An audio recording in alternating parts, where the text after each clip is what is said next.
여러분 안녕하십니까. 역전의 용사들이 돌아왔습니다. 어제 하루는 저보다 훨씬 더 뛰어난 권대희 앵커, 드디어 스픽스에서 제대로 된 인물 한 분을 발굴했습니다.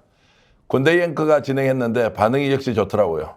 제가 뒤질세라 오늘 여러분들과 함께 열심히 역전의 용사들을 끌어가겠습니다. 지난 주말 그리고 어제 오늘 대한민국이 발칵 뒤집어져서 야 총선 끝났다 이런 얘기도 있고요. 아니다 아직까지 모른다 끝까지 봐야 한다는 의견도 있는데요. 여러분은 어떻습니까? 아마 지금 이 시간에 800명이 넘는 구독자가 벌써 들어와서 저희들과 함께 방송을 하고 있는데요. 여러분 너무너무 고맙습니다. 김송희님, 송인길 아들 인터뷰 좀 해주세요 이런 부탁해 주셨는데 예 그렇게 하겠습니다. 내일 오후 3시에 라이브로 송영길 대표의 아들 송주환 군이라고 해야 됩니까? 님이라고 해야 됩니까? 그분도 인터뷰 계획이 있습니다. 딸도 함께 나와서 인터뷰를 한다고 지금 노영희 변호사가 저를 배우 조정하고 있습니다. 어쨌든 역전 용사들에서 여러분들이 지상파와 종편에서 보지 못하는 정말 숨어있는 뜨거운 이야기들을 함께 나누면서 오늘 열심히 달려볼까 합니다. 역전의 용사 넘버원 노영희 변호사 오셨습니다. 어서 오십시오. 네, 어서 오십시오. 소나무당, 푸르른 소나무당 29번 정당 번호고요. 저는 비례 1번 노영입니다. 자, 29번 야구선수 복장으로 나온 노영희 선수였습니다. 다음은 소나무당의 비례대표 5번 선수. 네. 5번 선수. 네. 권윤지 후보 나오셨습니다. 어서 오십시오. 네, 안녕하십니까. 소나무당 비례대표 5번 후보 권윤지입니다. 인사드립니다. 요즘 네. fem코죠? 제일 핫해요. 핫한 분입니다. 말씀도 핫하게 하셔가지고요. 오늘은 여러분들께 좀 더 빠르고 정확하고 그리고 정말로 목소리 높여서 많은 이야기 할 건데요. 기대하셔도 좋습니다. 네, 텐션이 높아졌습니다. 이제 방송 경험이 높아졌다. 그새 집중적으로 쌓였기 때문에. 좋습니다. 네. 좋습니다. 말도 기대합니다. 빨라지고, 네. 예. 그리고 또 한 분의 역전의 용사 준비되어 있는 완벽한 역전의 용사 한 분 나오셨습니다. 더불어민주당 서초갑 후보로 뛰고 있는 김한나 후보 오셨습니다. 어서 오십시오. 안녕하십니까. 제가 한번 슬로건 빡세게 한번 외치고 한번 시작하고 싶습니다. 그렇게 하십시오. 괜찮습니까? 예, 좋습니다. 네. 서초 체인지 신나는 챌린지 서초갑 국회의원 후보 더불어민주당 김한나 인사드리겠습니다. 우와. 우리도 제가 지금까지 방송 진행하면서 네네네. 제 키가 떨어져 나갈 뻔했습니다. 우리 권윤지 후보가 우리도 질 수 없다 하고 싶다. 구호를 한번 아 같이 좋습니다. 자 저희 권윤주 네, 후보도 네. 한번 어떻게 해주십시오. 했나 자 권윤주 후보 카메라 원샷으로 제가 잡아주시고 하나, 자 하십시오. 혼자 하시면 됩니다. 혼자요. 저 혼자라고. 예. 네. 자, 소나무당 비례대표 번호 29번, 지역구 8번, 2988 소나무당 밀어붙여! 네, 이렇게. 야 권윤주 후보 원래 저런 분이 아니었는데 어떤 분이셨는데요? 아니 비교적 차분하고 네. 굉장히 공손한 것이 주특기였는데 여러분 잘 보셨죠? 정치가 사람을 이렇게 만듭니다. 저런 분이 정치를 해야 대한민국도 바뀝니다. 조금 전에 여성 정치인 두 분이 큰 소리로 여러분들께 외쳤던 그것이 바로 우리 정치를 바꿔달라는 국민의 아우성이다. 이렇게 생각하시면 좋을 것 같습니다. 자, 두 분 잠깐 본 토론 전에 제가 질문할 게 좀 있는데요. 자, 지금 김한나 후보는 서초갑이잖아요. 네, 맞습니다. 제가 솔직히 질문을 드릴게요. 네. 뭐 거기는 안 될 가능성이 높은데 아닌가요? 된다고 생각합니다. 그래요? 네. 된다고 생각하는데 왜 고개를 숙여요? 네, 된다고 된다고 하면 생각합니다. 된다고 생각한다. 네, 네, 네. 제가 여론조사는 보니까 조금 차이는 나던데 네. 그래도 이렇게 열심히 선거운동을 하는 분이 없다. 네. 또 특히 서초갑 같은 경우에는 지역 발전 또는 지역 개발이 정말로 필요한 오래된 강남인데 네. 부동산 전문가로서 제대로 한번 하려고 당청에 나왔다 이렇게 하던데 자 짧은 시간이지만 본인 왜 서초구에 출마했는지 무엇을 할 건지 네. 제가 30초 정도 시간 드리겠습니다. 그렇죠. 서초갑은 솔직히 30년 동안 한 번도 변화가 없었습니다. 경쟁이 없기 때문에 정말 정체되어 있습니다. 그렇기 때문에 서초갑의 새로운 변화를 일으키기 위해서 제가 왔고요. 서초갑에 가장 필요한 것은 부동산 문제이기 때문에 전 부동산 전문 변호사입니다. 그래서 실질적으로 실생활에서 어떤 민원을 갖고 어떤 고민을 갖고 우리 서초구민들이 생활을 하고 있는지 제가 누구보다 잘 알고 있기 때문에 그 문제 제가 풀 수 있는 후보라고 생각합니다. 또한 제가 여성 후보이기 때문에 이제 정말 출생률 저하의 문제도 정말 실질적으로 어떻게 여성이 자기의 자아를 실현하면서 출생률을 높이고 가정을 꾸릴 수 있는지에 대한 고민들 같이 하고 있고요. 그리고 청년이기 때문에 눈치 보지 않고 앞을 향해 달려갈 수 있는 후보라고 생각합니다. 그래서 서초갑에 새로운 바람 일으킬 수 있는 김한나 후보입니다. 네, 와, 제가 예, 한 예. 말씀 드리겠습니다. 예, 예, 예. 김한나 후보가 나온 그 지역구가 우리 집이에요. 제 목소리 들어보셨나요? 한 번도 못 들었어요. 우리 집이고 우리 집에는 그 담벼락이 이렇게 붙어있는 담벼락이 많은데 놀이터 담벼락이 있는데 그리고 빌라 담벼락 이런 게 많거든요. 거기에 김한나와 조은이가 딱 붙어 있어요. 조은이가 서초구청장 엄청 오래 하셨던 분인데 하다가 중간에 0.5선인가 그래서 네, 국회를 들어갔었고요. 자기가 이 동네의 모든 그러니까 서초동의 모든 것은 다 조은이를 통한다 이렇게 생각하는 분이에요. 그분이 계속 그 동네에서 이제 그렇게 활동을 하고 있을 때 계속해서 민주당 이름을 달고 국회의원 나왔던 사람이 바로 이정근입니다. 그 유명한 우리 이정근 씨는 제가 그 확성기를 가지고서 선거운동하는 걸 되게 많이 들었고 우리 집에 누워있으면 계속해서 이정근을 도와주세요. 이정근이 맨날 떨어져도 맨날 나옵니다. 이랬었던 사람인데 그 사람이 이제 그 이번에 교도소하고 여러 가지 이제 문제를 발생시킨 상황이 있었지 않습니까? 그걸 보면서 제가 이 동네 우리 동네 도대체 누가 나오겠냐 이러면 1번 아무도 안 나온다. 내가 나가야지 이렇게 생각했는데 저 사람이 나왔단 말이죠. 나도 부동산 전문인데. 자, 부동산 어쨌든 전문 축하드립니다. 변호사 두 분. 감사합니다. 어쨌든 한 분은 소나무당 비례대표 1번으로 한 분은 더불어민주당의 서초갑 후보로 나오셨는데 오늘 토론 기대하셔도 좋습니다. 제가 권윤주 후보께 질문 바로 드릴게요. 네. 자, 소나무당 요즘 바람이 일고 있습니까? 아니면 차탄속 태풍으로 가라앉고 있나요? 어떻습니까? 소나무당 바람이요. 가라앉고 있을 리가 있겠습니까? 저희 소나무당 바람은 이제 제가 사실은 이제 반패미 기조로 이렇게 방송을 했던 것에서 시작은 됐는데요.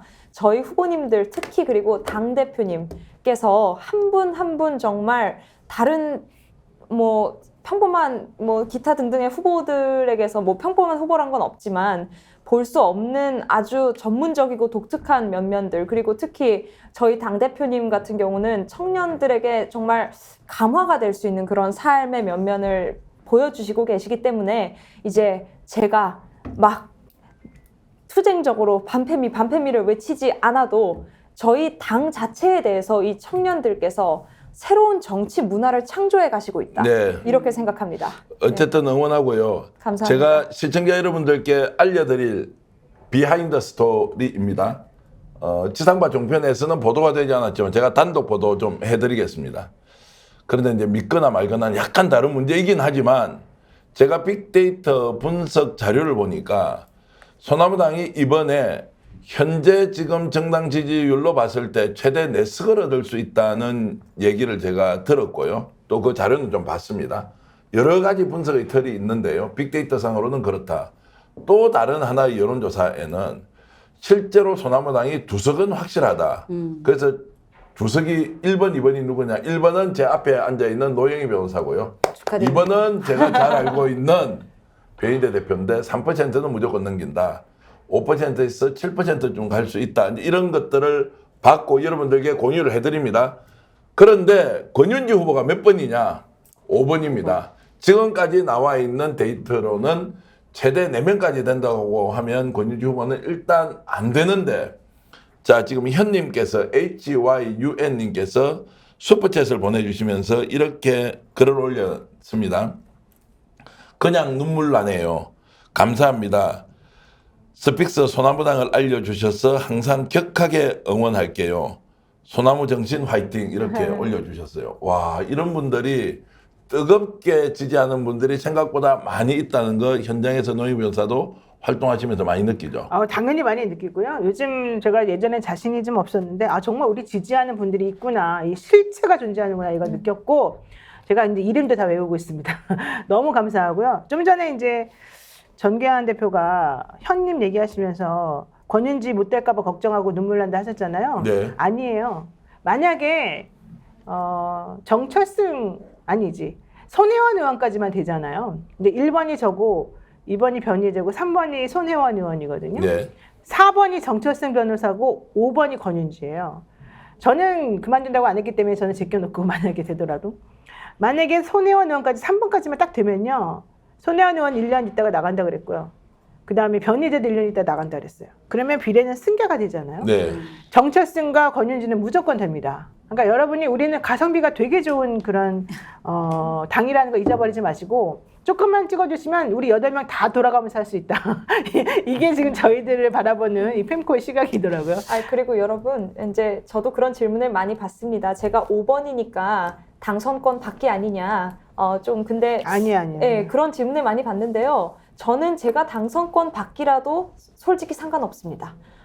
투표는 정말 열어봐야 아는 거기 때문에 지금 우리 소나무당에 대한 이런 인기가 투표 민심에 얼마나 반영될지 그거는 정말 객관적으로 우리는 알 수 없는 겁니다. 그래서 저는 제가 당선권 밖으로 밀려난다고 하더라도 아무 상관없습니다. 왜냐하면 이렇게 멋진 동지들과 함께 선거 기간에 이렇게 치열하게 뛰어볼 수 있고 정말 제가 혼자 생각하기 어려운 이 개혁 의제들을 집단 지성으로 우리가 또 시민정치, 시민정당을 내세우는 또 당인데요. 그런 것들을 고민해 볼 수 있다는 것 자체가 저한테는 정말 너무나 큰 영광입니다. 그래서 저는 당선 여부에 전혀 연연하지 않고 있다는 말씀 드리고요. 그렇지만 제가 또 지지자님들께 지금 호소드리고 있는 게 있습니다. 지지자 여러분들께서 이제 저희가 깜깜이 선거라고 하죠. 여론조사 발표가 늦고 또 어떤 여론조사에는 소나무당이 잘 포함되지 않고 이렇다 보니까 우리가 너무 한 표를 행사하고 싶은데 그 한 표가 혹시 사표가 될까봐 차라리 다른 당에 몰표를 줘야 되냐 이렇게 고민들을 하십니다. 이렇게 마치 시소 타는 것처럼요. 근데 제가 그런 생각을 하는 분들이 너무 많기 때문에 그분들이 다 투표하시면 우리 정당 정말 원내 정당 돼서 좋은 정치 할 수 있습니다. 새로운 정치 할 수 있고 윤석열, 한동훈 범죄 공론화시킬 수 있습니다. 그리고 다른 개혁들도 폭넓게 완수해낼 수 있습니다. 이렇게 말씀드립니다. 그러니까 특히 젊은 유권자층 투표율 낮습니다. 그렇지만 포기하지 마시고 이번에 정말 다 투표장으로 나와서 소나무당 비례 29번 꼭 투표해 주시기 바랍니다. 주제 전에 토크를 하는데 너무 길어집니다. 정당 홍보전으로 가 있는데 뭐 어쩔 수 없습니다. 총선 앞두고 있기 때문에 열심히 응원해 주시고요. 또 여러분들 호소하는 내용 잘 담아 주시면 좋겠고요. 죄송합니다. 그리고 이제 아닙니다. 근데 기왕에 이제 말씀하실 때요. 네. 확신합니다. 밀어주세요. 책임지겠습니다. 이게 겸손보다는 좀 더 나을 수 있다. 네. 그 부분은 우리가 김한나 변호사 후보한테 좀 배우면 좋겠다. 그리고 김한나 이제 변호사께도 제가 좀 여쭤보면요. 어쨌든 지금 차이가 좀 나긴 하지만 네. 지금 수도권의 판시나 이런 상황으로 보면 다 뒤집어질 수도 있다. 네, 맞습니다. 이런 생각. 현장에서 실제로 유권자들 만나보면 요즘 분위기 어떻습니까? 저는 옛날에 선배님들 말씀을 들었을 때는 이제 막 그 명함을 주면 그 자리에서 찍기도 하고 막 침도 뱉고 그런다고 하셨었는데 실제로 저는 그렇지 않아요. 그래가지고 막 저쪽에서 쫓아와가지고 이젠 진짜 이겨주세요. 정말 미치겠어요. 이러는 분들도 있으시고 그리고 그냥 조용히 막 빵빵 해가지고 놀래가지고 우리가 시끄러웠나 유세가 했는데 그게 알고 보니 응원 빵빵 이런 네. 경우도 있고 문 내리고서 이렇게 딱 명함 이렇게 올리고 화이팅! 이러고 김한나! 이러고 가시는 분도 있으세요. 물론 노 변호사님께서 한 번도 못 보셨다고 하지만 저는 너무 열심히 다녀서 지금 그 유세차 너무 시끄럽다. 조은희 후보는 굉장히 조용한데 너네 왜 이렇게 지혜롭지 못하고 시끄럽게 하냐라고 하시는데요. 그래도 최선을 다할 거고요. 제가 좀 파이팅은 넘치지만 사실 험지는 험지입니다. 여러분들의 응원이 굉장히 필요한 곳이고 또 이런 것을 빌어서 말씀을 드리면 자원봉사 굉장히 필요하고요. 네, 저희 서초갑 TV이거든요. 서초갑 김한나 TV인데요.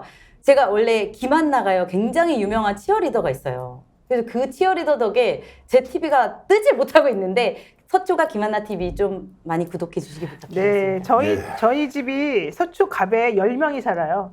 네. 12명이 살아요. 파이팅! 네. 저희는 지민 비서합니다. 감사합니다. 진짜. 거기도 아니 당연합니다. 그게 아니죠. 가는 게 있으면 오는 게 있어야지. 아, 내가 그럼. 10표를 주셔서 우리 소나무에게 10표를 주셔야죠. 네, 제가 열심히 적극 홍보하겠습니다. 지금 많은 분들이 댓글 주고 계시고요. 야, 소녀를 투사로 만드는 이 총선 부끄럽다 내 자신이 이랬는데 감사합니다. 소녀를 투사로 만드는 것이 아니라 여성이든 남성이든 대한민국의 정치를 바꿔보고자 하는 사람이 열심히 뛰고 있으니까 국민 여러분들 박수를 더 주시면 좋겠고요. 자, 그래서 이 세 분의 활약이 어느 정도 될지 많은 방송에서 이분들을 출연시키지 않지만 왜 스픽스에 있는 이 세 분이 나와서 이렇게 얘기하느냐.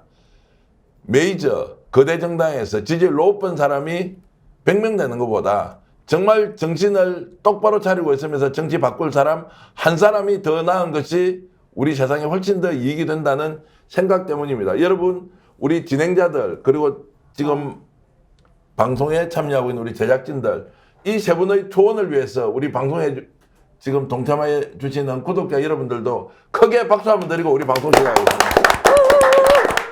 이게 바로 우리가 역전의 용사들이 새로운 세계로 진군하겠다고 하는 개척자들에게 우리가 응원의 박수를 보내주시는 거니까요. 자, 여러분들도 좋은 응원의 글 주셔서 감사하고요. 멜론님, 민초러버님, 그리고 김여우님, 코스모스님, 아이고 림제퍼님 다 박수 지금 막 댓글로 많이 보내주시는데 감사합니다. 여러분 마음 그대로 전하겠습니다. 네, 저도 하나만 말씀드릴게요. 79학번 차영진님이 오늘 29번 15명 포섭했습니다. 우와. 와. 그리고요. 또 어떤 분은 김판호님은 소나무당 300표 이상 확보했습니다. 와. 야, 민지은님 스픽스만 소나무당 이야기하니 감사하면서도 조금 서글픕니다. 실제로 스픽스만 이렇게 소나무당 얘기하면 그 지지율이 그래도 3% 4% 나온 정당을 왜 다른 방송에서는 얘기 안 합니까? 저는 그거 일부러 그런다고 생각합니다. 그렇지 일부러? 않고서 설명이 안 돼요. 저희를 무서워하거나 저희가 뜨는 것을 싫어하기 때문일 것 같고요. 양쪽에서 그래서 왕따 당하는 송영길, 진보 왕따 뭐 이런 얘기 이제 많이 나오는데요. 괜찮습니다. 우리는 기적을 행한다. 우리가 할 수 있다는 걸 보여준다. 바로 여러분의 그 힘으로 말 같지 않은 여론조작질, 장난칠, 숫자 노름하는 거 우리가 다 해결해준다. 여러분이 찍으면 그것이 바로 현실로 됩니다. 걱정하지 말고 저희를 믿으세요. 우와. 정말 지민비소. 소. 네. 지민비소. 예, 여러분 기억해 주시고요. 자, 오늘 주제 토론 들어가는데 깜짝 놀랄 만한 뉴스 준비했습니다. 재외 국민 투표율인데요. 오늘 최종 조금 전에 집계가 나왔습니다. 지금 62.8% 역대 최고 기록을 했는데요. 14만 명 정도가 신청을 했습니다. 13만 9,700 몇십 명이던데요. 그중에서 62.8%가 직접 투표를 했다. 자, 이게 뭐냐? 재외 국민들이 전 세계 지금 뭐 112개국에서 투표를 했는데 대단한 투표율이다. 이게 앞으로 총선에 어떤 영향을 미칠 것이냐. 당장 금요일 날 여러분 사전투표 하실 준비했습니까? 저는 확실합니다. 사전투표 할 겁니다. 그리고 이 방송에 출연하는 분들도 사전투표하고 정말로 그 투표장 분위기를 전하기 위해서 이번 금요일 날 저녁에는 특집으로 생방송을 저희들이 준비하고 있는데요. 사전투표율까지 이어진다고 하면 그 뒤에 어떻게 됩니까? 4월 10일 다음 주 수요일입니다. 총선 투표율은 과연 얼마가 될 거냐? 만약 70%가 넘었다? 총선 결과 어떻게 되지? 여러분 이런저런 생각하실 텐데요. 일단 재외 국민 투표율이 역대 최고를 기록했다. 이것을 어떻게 읽어야 하는지 정치 전문가 노희 변호사 옆에 있는 우리 권윤지 후보 어떻게 읽고 있는지 한번 설명 좀 해주시죠. 아무래도 이제 재외 국민들께서는 투표하기가 정말 힘드시잖아요. 뭐 정말 산 넘고 물 건너서 투표하러 가시고 기차 타고 비행기 타고 투표하러 가시는데 그럼에도 불구하고 그 고생을 정말 이겨내시고 투표를 해주셨다는 것은 일단 조국에 대한 그 걱정이 가장 많이 작용하지 않았을까, 가장 크게 작용하지 않았을까 싶습니다. 그런 말씀들을 듣습니다. 우리나라 정치가 특히 이 윤석열 정권 같은 정권이 잡고 있을 때 얼마나 이상한지, 얼마나 정말 독재 정권 같은지가 해외에서 더 잘 보인답니다.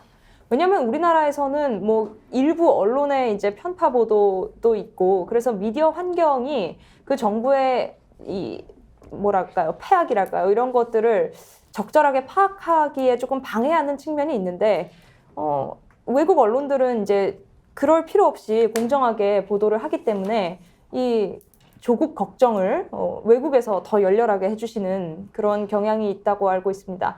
저도 이제 문재인 정부 때 제가 프랑스어를 잘하는데 르몽드를 봤습니다. 우리나라 신문을 잘 안 보고요. 네, 그래서 그리고 또 최근에 그런 것도 나왔죠. 우리나라가 독재 국가로 조금 더 기울어가고 있다라는 국제기구에서 또 그런 성명도 발표된 바 있습니다. 그러니까 재외 국민 여러분들 입장에서는 너무 걱정이 되시고 정말 내 손으로 꼭 한 표 행사해야겠다 이렇게 마음을 먹으셨을 것 같습니다. 태국 예. 푸켓에서 잠깐만요, 방콕까지 예. 그 얘기가 중요한 게 아니라 프랑스어를 잘해요? 예, 그럼 프랑스어로 한번 정견 발표 한번 해보세요. 그 정도까지는 아니, 머리가 그냥 간단하게. 간단하게. 예, 조금 시간 드릴게요. 시는 한 수 읊을 수 있습니다. 시는 많이 외우고 있는데. 시를 읊고 뭐 이런 건 자유인데 네. 제가 방송 진행하면서 여러분 느끼시죠? 노영희 변호사의 파워가 얼마나 좋은지요. 중간에 끼어들어서 자기가 질문하고 대답하고 다 하는데요. 제가 사실 노영희 변호사 같은 분이 이 방송 진행하면 참 좋겠다고 여러 번 얘기하고 있는데요. 저한테는 불행하게도 본인에게는 행운처럼 국회의원 출마를 하게 됐고 이제 국회 들어가실 거니까 어찌됐든 파워는 대단한 분이다 이 말씀을 드리고요. 언니 살려주세요. 태국 푸켓에서 방콕까지 3박 4일로 850km를 달려갔다. 그리고 미국에서도 캘리포니아 LA에 있는 우리 영사관으로 달려가는데 4시간은 기본이다. 그리고 텍사스 쪽에서도 어떻게 하셨다. 호주에서도 어떻게 했다. 특히 이번에 호주 쪽의 선거 투표율이 굉장히 높아요. 이게 이종섭의 런종섭 사태와 관련이 있다. 그러면 이제 해외에서 이렇게 우리 재외 국민들이 적극적으로 투표한다. 자기 돈 그러면 수십만 원씩 써가면서 하고요. 심지어는 한 분은 댓글로 보니까요. 한국으로 들어와서 투표하고 와. 돌아가겠다는 분도 계시더라고요. 왜냐하면 자기가 이번에 재외 국민 투표 신청을 못 해가지고 오죽하면 이렇게 하겠나. 저희 아이도 그래요. 외국에 그래요? 있는데 이 신청을 못했어요. 예. 그래서 할 수 없이 4월 10일 날 맞춰가지고 휴가 내고 너무 좋다. 휴가 내고 그 다음에 자기가 그 티켓값이 되게 비싸대요. 네. 비리면 그날 그 비싼 거 내고 한 100만 원 정도 지금 쓰고서 와서 투표하는 한번 하고 그 정도로 지금 돈을 들여서라도 이번 투표는 꼭 참여해야 되겠다는 이런 이제 열기가 높아지는 것 이런 현상이 자 총선 결과에 어떻게 이어질 것 같습니까? 김한나 후보. 저는 일단은 좀 물론 미주나 일본에서는 좀 보수적인 성향이 나올 수도 있지만 전반적으로 재외 국민 투표는 굉장히 진보적인 성향으로 나오기 때문에 이번에 정말 심판되고 뒤집어진다 이렇게 생각을 하고 있거든요. 네. 특히 이제 저는 이때 멀리서부터 이제 그 아드님이 오셨다는 거에 너무 감동인데요. 왜 감동이냐면 제가 어렸을 때부터 꿈꿨던 정치는 솔직히 이 투표 선거는 민주주의의 꽃이잖아요. 정말 우리가 주인이 되는 날이잖아요. 근데 그 주인 행사를 하기 위해서 왔다라는 건 뭔가 목소리를 내겠다는 뜻이거든요. 네. 그러니까 이 상황, 지금 이 대한민국의 현실이 목소리를 내지 않고는 못 버티겠다라는 거예요. 네. 그래가지고 요즘에 유행하는 말이 투표 마렵다잖아요. 네. 투표가 너무 마려운 거예요. 그래서 지금 한국으로도 들어오고 아니면은 정말 그 멀리까지 쫓아가가지고 내 주인으로서의 행사를 하고 있는 상황. 예. 굉장히 이게 진보적인 성향이 나올 것이라고 생각을 하고요. 실제적으로 이제 그 윤석열과 이재명 대표님의 이제 투표인 경우에도 그러니까 윤석열이 이겼음에도 불구하고 그 당시에 재외국민 투표에서는 이재명 대표 후보가 더 높았습니다. 예. 네, 그때 그 비율을 생각했을 때에는 이번과 같이 뭐 역대 최고치의 이제 투표를 재외국민 투표율이 높아진다면 진보적인 성향의 투표가 높아질 것이다라고 저는 생각합니다. 자, 지금까지 경향은 진보층의 이제 투표율이 높았다. 그러나 지금 이제 보수가 움츠려 있지만 이분들도 적극적으로 나와서 또 투표할 수 있다. 이런 이제 분석도 있으니까 시청자 여러분 이제 판단은 여러분들의 몫으로 좀 두고요. 노임에서 이제 이 이야기 말씀 좀 드리면서 질문 드릴게요. 지난번 이제 강서 보궐선거할 때요. 제가 이제 강서구에 주소지가 있거든요. 투표장에서 투표를 했는데 그 나오는 분한테 짧은 인터뷰를 하는데 이분이 진짜로 세게 찍었다는 거예요. 보궐선거할 때. 그러면서 자기가 투표를 하면서 눈물을 흘렸던 적이 없다는 거야. 그러니까 지난번 강서구청장 보궐선거 때는 너무 세게도 찍고 눈물이 나더라는 거예요. 이걸 제가 이번에 재외국민 투표 과정에서 이렇게 높은 이제 투표율이 나오는 것과 연관이 있다. 자, 세상 투표 중에서 제일 무서운 게요. 분노 투표예요. 분노 투표죠. 그래서 돈을 쓰는 게 아깝지 않다. 자, 이런 분위기로 가면 금요일부터 시작되는 사전투표율 어떻게 전망을 하세요? 저는 이번에 사전투표율 50% 넘을 수도 있겠다 생각이 들어요. 솔직히 말하면. 근데 50%요? 네, 이거 예. 너무 많기도 하지만은 저는 50% 넘을 가능성도 솔직히 있다고 보는 게 좀 전에 분노투표 얘기하셨는데요. 강서 그 보궐선거 할 때 대통령이랑 여당에서는 우리가 압승한다고 생각했었대잖아요. 네. 그 얘기는 무슨 얘기냐면 민심의 흐름은 전혀 보지 않고 일단 본인들이 그동안 해왔던 것이 매우 국민들에게는 잘 먹혀 들어가고 있다고 생각을 했고 내가 어떤 행동을 하더라도 국민들은 다 우리를 찍어줄 거다라고 하는 착각을 했다는 얘기고 일반적이고 객관적인 분석은 그들이 접수조차 하지 않는다는 그런 얘기였거든요. 그런데 그들과 반대인 우리들의 입장에서 보자면 그 얼마나 말도 안 되는 만용이고 그 정말 실망스러운 생각입니까? 우리 입장에서 봤을 때는 우리들이 아무리 말을 해도 말을 들어주지를 않고 일방통행적으로 본인이 행동하고 자기가 말하는 건 무조건 옳다 그러고 남이 아무리 얘기를 한다 하더라도 듣지를 않는 게 바로 이번 정권이었는데 그래서 우리는 그거를 어떤 식으로 표현하고 싶어서 말을 하면 말한다고 입을 틀어막고 행동하면 행동한다고 사지를 들려나가게 되고 또 죄송합니다. 무엇을 하면 압수수색을 하고 우리를 전부 다 막 형사적으로 처벌하려고 안간힘이 되는 이 상황이어서 우리가 비겁하게도 말을 못하고 정말 움츠러 들었단 말이에요. 그런데 그런 상황에서 결국 우리들이 너희들의 생각하고 다르다, 너네들이 잘못했다는 것을 보여주기 위해서 할 수 있는 게 한 가지밖에 없었고 그게 바로 투표였다는 거거든요. 네. 결론적으로 그래서 그때 강서 보궐선거에서 17%인가 이상으로 차이가 났지 않습니까? 네. 그런데도 불구하고 대통령은 자기에게 잘못 보고한 사람은 혼을 내줬지만 자기가 지금 이번 선거에서도 질 거라고 생각하지 않을 수가 있다는 거예요. 그래서 예. 이번에 우리들은 그 모습을 본 이후에 그 이후에 여당과 대통령의 행동이 뭔가 달라졌으면 이런 분노투표가 안 나오겠지만 그 이후 보니까 또 여전히 똑같아요. 그럼 우리가 할 수 있는 건 그때보다 더 세게 더 과감하게 더 정확하게 우리들의 의사를 대통령에게 전달할 수밖에 없다. 대통령이 우리 말을 안 들으니 됐다 투표로 우리가 보여주마 이렇게밖에 네. 없는 것 같아요. 지금 이제 시작이 됐다는 거죠. 그럼요. 이제 너무너무 힘들었거든요. 그동안. 자, 그래서 이제 오늘 출연하신 세 분께 질문을 드리고 지금 판넬이 준비되어 있는데 답을 좀 해주십시오. 지난 21대 총선 때 사전투표율이 26.7%였습니다. 2020년 총선입니다. 4년 뒤 이번에 4월 10일이고 4년 전에는 2020년 4월 15일 4.15 총선 때 26.7%였습니다. 시청자 여러분들도 지금 현재 사전투표율이 얼마쯤 나올지 여러분 댓글 올려주시면 제가 소개 좀 해드리겠습니다. 그리고 2022년 대선입니다. 윤석열 후보와 이재명 후보가 대선에서 격돌했을 때 사전투표율이 36.9%였습니다. 36.9%였고요. 자, 이번 주 금요일입니다. 4월 5일과 6일 검토 이틀 동안 사전투표를 하게 되는데 자, 이번 총선에서 사전투표율 과연 몇 %가 될지 세 분이 맞추면 국회의원 당선이고요. 못 맞추면 국회의원 낙선입니다. 이런 각오로 정확하게 우리 시청자 여러분께 여러분들의 예측을 공개해 주시면 고맙겠습니다. 자, 여러분들도 의견 주시는데 민초러버님 30%, K사님 50% 간다고 봅니다. 그리고 최방수님 눈물나게 고맙습니다. 헛똑똑이님 52%, 변영자님은 퍼센테이지 적으라고 하니까 사촌 동생 한 표 이렇게 주셨고요.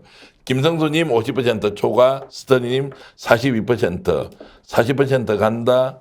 아, 와이드파이님은 57%. 예, 본투표도 57%가 쉽지 않은데 어쨌든 이번 22대 총선 사전투표율 4월 5일 6일 자 전망해 주시고요.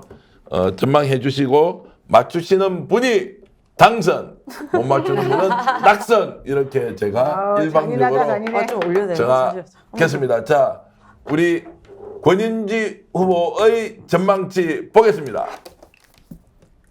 보이십니까? 자, 38.5%. 네, 38.5%. 네. 의미가 있습니까? 의미요?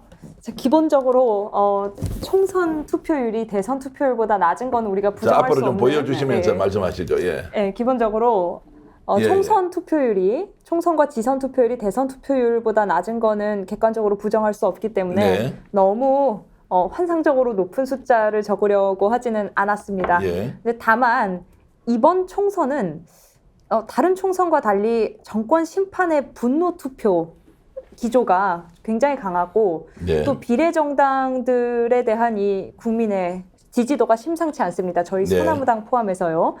그래서 그리고 이제 젊은 층의 투표가 조금 많아질 것으로 예상되고요. 그래서 지난 총선보다 높고 대선보다는 조금 높은 38.5%. 뭐 논리적 맥락은 부족하지만 일단 알겠습니다. 제가 이제 36.5도면 아 우리가 사람 몸의 온도가 36.5도 또 네, 365인데 어쨌든 38.5%가 되면 실제로 권영주 후보가 당선됩니다. 저는 그렇게 보고요. 자 우리 김한나 후보는 어떻게 보셨습니까? 자. 33% 주셨습니다. 네. 자 설명 좀 해주시죠. 조금 판을 들어주시고 설명해 주세요. 저는 역대 총선에서 가장 높았던 사전투표 퍼센테이지가 26%거든요. 예. 그 현실적으로 이제 당선이 돼야 되기 때문에 예. 실질적인 퍼센테이지를 좀 기재를 했고요. 예. 그렇다면 가장 높았을 때가 26%임에도 불구하고 저는 역대에서 이번에 좀 갱신할 것이라고 생각을 합니다. 네. 그럼에도 본투표가 있기 때문에 사전투표는 33% 정도. 알겠습니다. 라고 생각합니다. 자, 노인우 변호사 어떻게 보셨습니까? 우와. 지난 대선 때 예. 투표율이 36.93%예요. 사전 투표율이 그랬죠. 그러니까 예. 이게 37% 정도 되는 거거든요. 맞습니다. 저는 그때보다 지금 더 분노 투표의 의향이 훨씬 많다고 생각해요. 예. 그러면 37%보다는 훨씬 더 높아져야 되겠죠. 예. 그리고 왜 45냐? 이 시작이 45인 건 4월 5일이 사전투표 날입니다. 예. 4월 5일 날은 뭐죠? 식목일이에요. 나무 심는 예, 날. 예. 소나무 심는 날이에요, 여러분. 예, 예. 여기 많은 분들이 왜 소나무를 왕따시키냐. 레가시는 그렇다 치더라도 진보 언론도 왜 안 달아주냐. 화난다. 우리가 기적을 보여주자. 이런 말들을 많이 하거든요. 여러분이 기적을 보여주십시오. 예. 여러분이 옆에 있는 사람들 손 붙잡고 가가지고 10명씩만 데려가서 찍어주시면 45% 넘습니다. 저는 그래서 45에서 50% 사이가 이번에 될 것 같고 안 되면 제가 당선을 못해요, 여러분. 지금 정기현 평론가 말한 것처럼. 그리고 하나 더 중요한 소식을 알려드릴게요. 이번에 저희는 사실 송영길 대표가, 소나무당의 대표가 보석으로 나오면서 분위기가 완전히 바뀌길 바랬고요. 예. 완벽하게 붐이 일어나길 바랬습니다. 예. 바람이. 그렇게 되면 저희는 사실 10% 넘게 받을 것이라고 충분히 자만스럽게 그렇게 예측을 했었는데요. 예. 송영길 대표가 보석에서 기각이 되면서 못 나왔잖아요. 그리고 저희 당은 많이 힘들었습니다. 대표도 역시 힘들었습니다. 그래서 지난 월요일 날 재판에 안 나갔고요. 몸이 아파가지고 재판을 받을 수 있는 심리 상태가 아니라는 걸 확인을 받았습니다. 오늘 그래서 옥중에서 성명문을 내고 얘기를 했습니다. 이 참정권을 뺏으면서 이렇게까지 나에게 무도하게 탄압하는 이 정권, 이 상황 도저히 용서할 수 없다. 나는 모든 재판을 불출석한다. 모든 재판을 거부한다. 그리고 단식을 시작한다. 예. 송영길 대표가 단식을 시작하면서 여러분들께 호소를 하고 있는 겁니다. 이 무리한, 이 불의한 이 상황 여러분들이 해결해 주십시오. 여러분들께서 소나무당에 가해지는 이 억압과 탄압을 여러분들께서 좀 걷어주십시오. 여러분이 힘으로 기적을 만들어내면 됩니다. 그래서 저는 이게 바로 사전투표 날에 보여질 것이다. 이렇게 생각합니다. 여러분 지금 이제 저희 방송에 한 1,900명이 들어와 있고 노이 TV에 지금 뭐 1,000명 가까이 일단 있을 것 같습니다. 몇 명인지 이야기하지 마세요. 제가 말하려고 그랬는데. 이 말씀을 이제 드리는 것은 제가 이틀 동안 사전투표율과 관련해서 중앙선관위에 있는 분하고 직접 통화도 해보고 현장의 민심 그리고 제가 정치평론가로서 여러 가지 경험과 지식을 가지고 이렇게 전망을 해보지 않습니까? 여러분 어떻게 보시나요? 조국 혁신당의 바람이 엄청나게 불잖아요. 조국 대표 때문에 이렇게 부는 것 같습니까? 소나무당이 뒤늦게 출발했는데요. 소나무당이 2%, 3% 나온다, 5%까지 간다. 소나무당이 잘해서 그런 것 같습니까? 더불어민주당이 이번에 170석, 180석을 얻고 있다. 이재명 당대표가 너무너무 잘합니까? 박수 보냅니까? 저는 그렇게 보지 않습니다. 지금 현재 전국의 흐름은요. 모든 정당의 캠페인을 뛰어넘는 거대한 민심의 불바다 같은 것이 이제 휘몰아치기 시작했습니다. 그래서 사전투표율이 재외국민이 60% 넘는다. 아무도 예상을 못했습니다. 아무도 단 한 명도 없었습니다. 그리고요. 샤이 보수가 있다. 샤이 진보가 있다. 그런 거 없습니다. 지금. 분노만 있고요. 샤이다 아니다도 없습니다. 그날만 기다리다. 이런 것들이 여러분 보이지 않습니까? 실제로 정치평론가들이 그것 전망해야 되는 거 아닌가요? 지금은 정당에서 만들어내는 캠페인 구호에 움직이고 따라가는 민심이 아니라는 겁니다. 그것을 완전히 뛰어넘는 정치판을 완전히 개조해야 하는데 그 출발을 어디로 잡아야 하느냐? 명확하다는 겁니다. 그래서 그 결과로서 표를 누가 가져가느냐? 민심은 그거 중요하지 않다는 것입니다. 더불어민주당 몰빵도 좋고요. 그리고 비례는 조국 좋고요. 소나무당 좋고요. 심지어 국민의힘을 찍는 사람도 지역구는 좋은데 그 사람이 이번에 국민의힘 안 찍겠다는 거 아닙니까? 국민의 미래를. 이게 뭘 이야기하는 겁니까? 여러분들의 문법과 여러분들의 독해력으로 설명 안 되는 것이 이번 총선이다. 그래서 사전투표율이 실제로 40%가 넘는지 안 넘는지 한번 보십시오. 넘었지 않습니까? 그러면 본투표율은 대통령 선거를 뛰어넘을지도 모른다. 아니면 거기에 근접하는 상황이 갈 수도 있다. 이것이 저는 민심의 핵심이라고 생각하고요. 죄송합니다. 제가 진행자가 혼자 많이 떠들었는데요. 어쨌든 이제 그런 상황이기 때문에 사전투표율이 엄청나게 높을 것이다. 그래서 그날은 투표하시려면요. 제가 사전투표 해봐서 아는데요. 새벽에 일찍 가시거나요. 막바지에 가서 줄서가 있어야 되지요. 낮 시간에 점심때 찾아가지 않습니까? 1시간을 기다려도 표를 찍을 수가 없습니다. 그런 한계가 있는 걸 아시면서 여러분들이 사전투표 원하시면 참석하시라 이런 말씀을 좀 드리겠습니다. 자, 그래서 본투표율이 지난 총선에서 얼마 나왔습니까? 66.2%가 나왔습니다. 자, 적는 김에 이것은 설명 길게 하지 말고 네. 본투표율 몇 퍼센트 나올 것이다. 세 분 좀 적어 주시고요. 여러분들도 올려주시면 좋겠습니다. 보리님 벌써 올렸습니다. 70% 넘을 거라고 바로 올려주셨고요. 그리고 이트론 TV님께서는 이렇게 해주셨네요. 대구에서도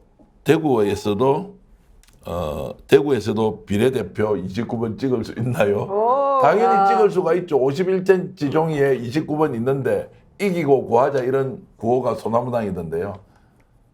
불행하게도 대구에서는 소나무당이 돈이 없어가지고요. 공보물을 안 보낸 거 아시죠? 아, 공보물을 대구 유권자들은 비례대표 공보물을 그래도 한 페이지짜리라도 봐야 하는데 이번에 소나무당은 돈이 없어가지고요. 정말 조국혁신당하고 민주당은 너무너무 잘 만들었고 국민의 미래도 너무너무 잘 만들었던데 대구에서 투표용지를 이렇게 뒤집어 보니까 이제 홍보물을요. 소나무당은 공보물이 없습니다. 그래서 알아보니까 돈이 없어서 수도권 중심으로 호남 중심으로 이렇게 돌렸다고 하던데 맞습니다. 서울, 인천, 인천, 광주, 광주, 목포 목포. 네 군데만 했습니다. 그러니까요. 네. 그래도 민심은 거대한 불길로 결국 평가할 것입니다. 여러분 알아서 판단하시고 대구에도 29번 찍을 수 있습니다. 38번도 찍을 수 있고 26번도 찍을 수 있고 그리고 더불어민주연합 3번이죠. 네. 3번도 몰빵하실 수 있고요. 국민의힘도 있습니다. 2번이죠. 모르겠습니다. 자, 여러분들 하여튼 참정권은 여러분의 고유 권리고 누구를 찍든 여러분의 자유인데요. 어쨌든 투표율이 매우 높을 것이다. 자, 그래서 이번 총선 최종 투표율 올려주시기 바라겠습니다. 자, 김한나 후보 70%, 권윤지 후보 71.2%, 노영민 변호사 72%. 예, 제가 혼자 오버했습니다. 대선 투표율 75%까지 가기는 어려운 것 같은데 어쨌든 세 분 다 70%가 넘다고 해 주셨습니다.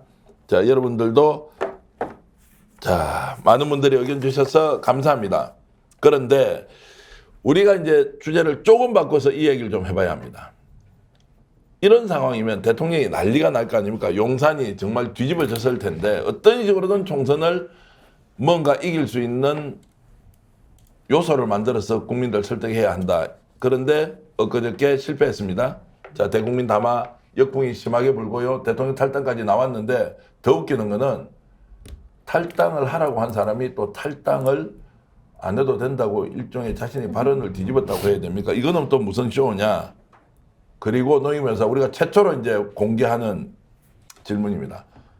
자, 대구시장, 홍준표 대구시장이 여기에 끼어들어서 우리가 만든 대통령, 듣도 보다 못한 사람이 와서 당의 주인 행세를 하고 있다면서 맹공을 퍼붓고 오늘은 한동훈 비대위원장에 대해서도 말만 하고 다닌다. 자, 이렇게 했습니다. 자, 이 상황을 어떻게 봐야 되느냐. 왜 홍준표는 지금 이 시점에 당의 단결을 하자고 해도 될까 말까 할 때 왜 지금 공격을 했느냐. 이게 지금 오늘 오후에 제가 가장 궁금한 질문이었습니다. 근데 홍준표 씨는 워낙 언론을 타기를 원하기 때문에 이럴 때 한 번씩 꼭 껴줘야 자기 얘기가 언급된다고 생각하는 것 같아요. 그렇기 때문에 홍준표 씨의 발언이 뭐 특별히 아주 의미가 크다고 저는 생각하지 않고요. 다만 이분은 이제 그 기자들이 좋아할 만한 워딩, 이 키워드 중심으로 이 말들을 되게 잘하거든요. 페이스북에. 그러면 그것들이 그냥 언론에다 꽂히는 거예요. 그래서 저는 그랬다고 생각하고 하나는 함은경 씨가 지금 이번에 대통령 나가라 그러고 사과하라고 그러고 이제 이렇게 얘기했더니 홍준표 시장이 네가 뭔데 군로원들이 바깥에 있다가 와가지고 마치 주인 행세하면서 우리들의 대통령을 나가라 마라 하냐 화를 냈잖아요. 결국 한문경 씨도 지금 이제 그만둔 거 아니겠습니까? 결론적으로 이 보수는 조금 특색이, 저는 보수는 잘 모릅니다만은 보수는 조금 특색이 있는 것 같아요. 그냥 내 새끼는 내가 때릴게, 너는 조용히 해, 뭐 이런 것도 좀 있는 것 같고요. 한동훈 비대위원장은 요즘에 되게 밉상이 됐어요. 왜냐하면 맨날 자기 정치만 하려고 그러잖아요. 어제도 방송 나와서 저기 유세하면서 뭐라 그랬어요? 자기가 총선 나간 거 아니잖아요. 그러면 원래 총선을 도와주는 사람이라면 후보를 더 돋보이게 해야 되는 거거든요. 근데 선대위원장이라는 사람이 거의 맨날 쫓아가가지고 여러분 한동훈을 버릴 겁니까? 한동훈이 뭘 잘못했습니까? 잘못한 건 한동훈이 아니지 않습니까? 계속 그것만 외치는 거예요. 네. 그게 뭡니까 도대체가? 자기 혼자 지금 자기 장사하는 것밖에 더 되냐고요. 이러니까 사람들이 지금 다 그 보수 정권 유튜버들이 한동훈을 미워하고 좀 배관시하기 시작했어요. 근데 한동훈이 지금 착각하고 있는 게 그럼에도 불구하고 지금 국민의힘에서 국회의원으로 나온 사람들은 나를 찍어줄 것이다, 나를 원할 것이다 이렇게 생각하는데 그분들이 이번에 만약에 못 되잖아요. 투표에서 TK나 이런 데 빼놓고는 지금 아슬아슬하다는 거잖아요. 어쨌든 한 표로 지더라도 지는 거니까. 이렇게 되면 그 사람은 한동훈을 둘러싸고는 호위부대가 될 수가 없어요. 호위무사가 될 수가 없어요. 그렇게 되면 한동훈의 힘이 도대체 어디서 나와요? 대통령으로부터 나와야 되는 건데 지금 대통령하고 갈라치기 하려고 지금 본인이 막 무던히 애를 쓰고 있는 중인데 대통령이 가만히 있다고 해서 대통령이 지금 마지막으로 이 딱 발톱으로 얘 하나 탁 내려치는 거 이것도 못할 정도는 아니란 말이죠. 그래서 저는 조금 있으면 한동훈이고 뭐고 다 날아간다. 이게 바로 총선에서 여러분들이 보아야 될 바로 그 모습이고 그 모습을 보기 위해서는 우리가 무조건 법야권 200석을 만들어야 된다. 이 말씀 꼭 법야권 드리겠습니다. 200석 만들어야 한다. 윤석열 대통령이 지금 저렇게 헛발질을 하면서도 저는 굉장히 두려움이 많을 거라고 생각하는데 그럼요. 네.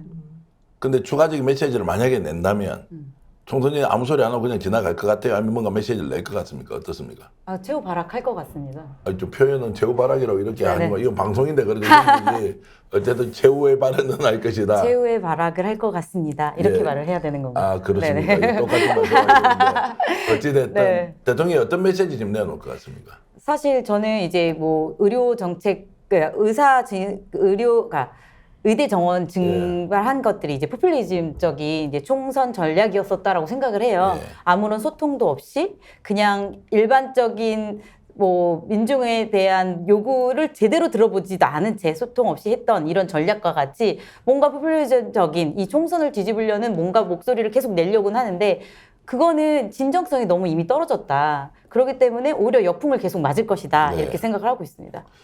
자 지금 권윤주 후보가 생각할 때는 윤석열 대통령 총선은 이제 4월 10일까지 메시지 낸다 안 낸다? 낸다 안 된다 둘 중에 하나만 찍으면 뭡니까? 아, 내용 말고 여부만 찍습니까? 예. 낸다. 낸다. 그럼 네. 무엇을 낼 것 같습니까?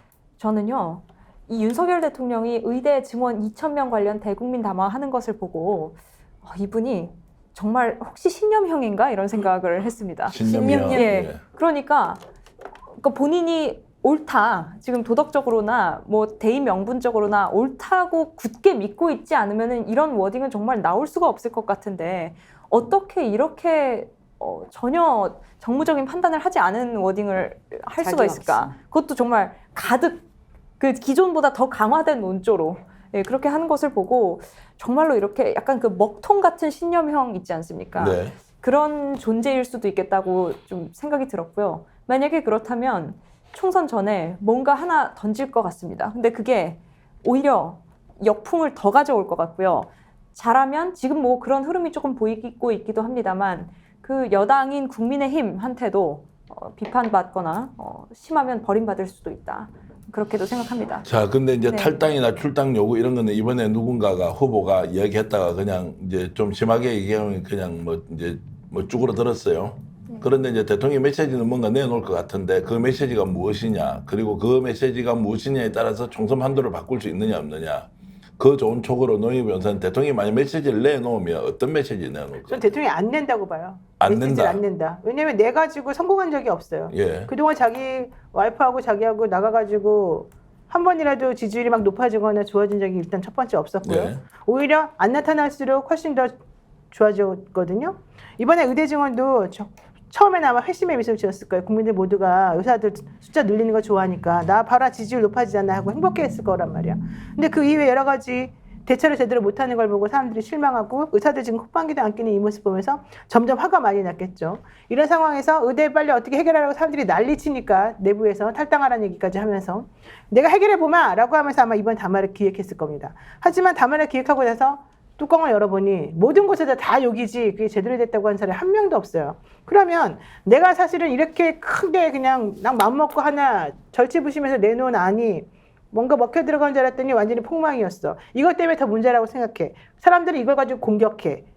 그런데 내가 이걸 가지고 그래서 이걸 해결해 보겠다고 내 나름대로는 머리 잘 짜가지고 많은 사람들하고 의논해가지고 내가 좋은 말을 50분이나 했는데 얘네들은 그 50분 한 걸 가지고 또 나를 욕해?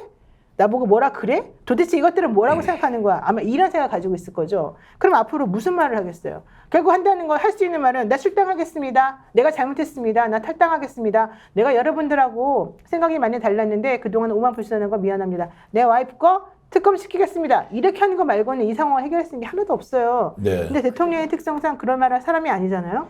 게다가 대통령이 지금 김건희 여사에 대한 거는 입에라도 올리겠습니까? 뭘 어떻게 하겠습니까? 아무것도 못하죠. 결론은 제가 봤을 때 어떠한 말도 지금 못할 것이다.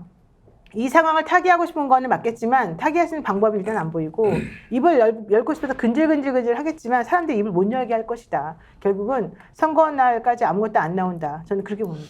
근데 대통령이 오늘 이제 물가 문제와 관련해서 농산물 가격을 잡겠다고요. 밥상 물가를 잡겠다고 무제한, 무기한으로 국가가 가지고 있는 모든 예산을 총투입해가지고 물가를 잡겠다고 했지 않습니까? 그래서 바로 나온 이야기가 재정 건전화한다고 해서 국가 재정 긴축하겠다 이랬는데 그 돈 다 어디서 나오느냐. 그래서 이런 적극적인 정책이 실현 가능한지 아닌지도 모르는데 왜 대통령이 지금 어저께 담화 실패하고 나서 오늘 물가 잡겠는데 국가가 가진 예산을 다 투입해갖고 물가를 잡는 나라가 어디 있습니까? 시장 기능을 정상화시켜야 되고 필요하면 부분적으로 투입을 할 수 있는데 그래서 대통령이 두려워하고 있다. 겁을 먹고 있다.